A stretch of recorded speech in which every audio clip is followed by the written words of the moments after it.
Bonjour, voici une autre vidéo concernant ce que je suis en train de développer en C avec la librairie SDL 2.0.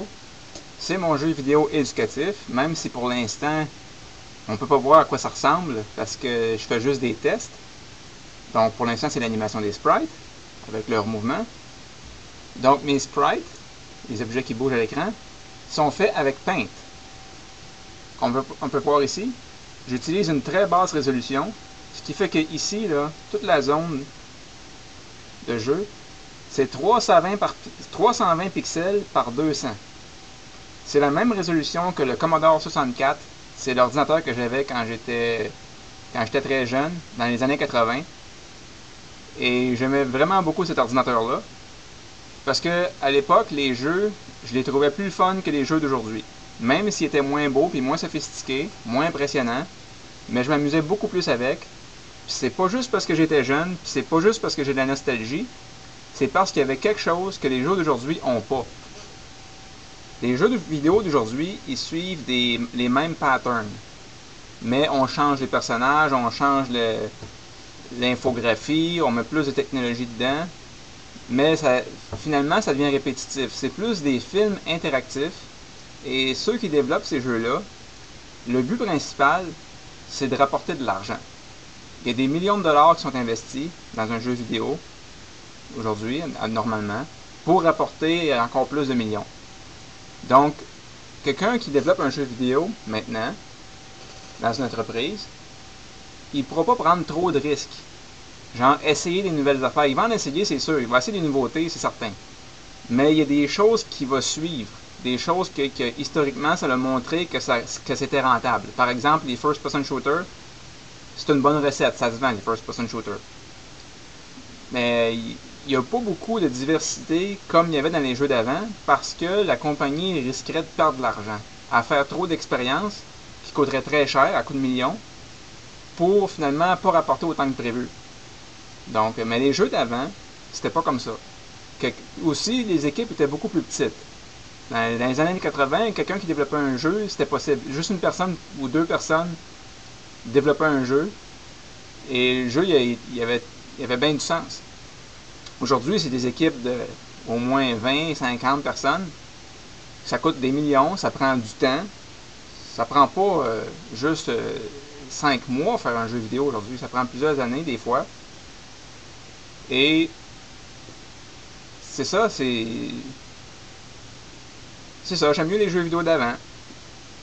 Et c'est ce que je veux créer aussi. Je veux vraiment pas créer des jeux vidéo qui ressemblent aux jeux vidéo d'aujourd'hui, en 3D, avec des sons comme dans les films pis tout. Premièrement, j'ai pas d'argent pour ça. J'ai pas le talent non plus. Parce que je suis pas formé pour faire des jeux vidéo. Puis aussi, ça m'intéresse pas.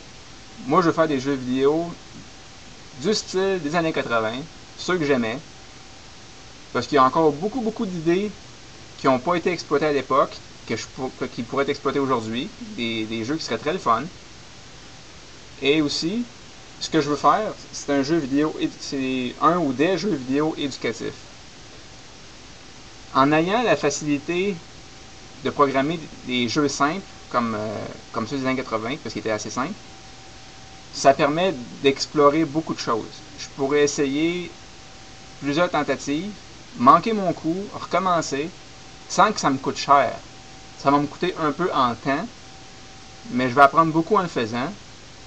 Donc, par exemple, si je fais un jeu vidéo éducatif pour apprendre à calculer les sinus et les cosinus, tangentes, arctangentes, arcosinus, toutes ces choses-là de trigonométrie, c'est sûr qu'au début, je vais faire des choses qui n'ont pas de sens.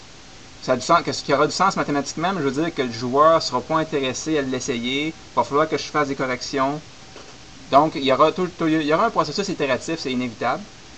Sauf que ce processus itératif-là, il ne va pas coûter gros, ni en temps ni en argent. Justement parce que le jeu il est fait cheap.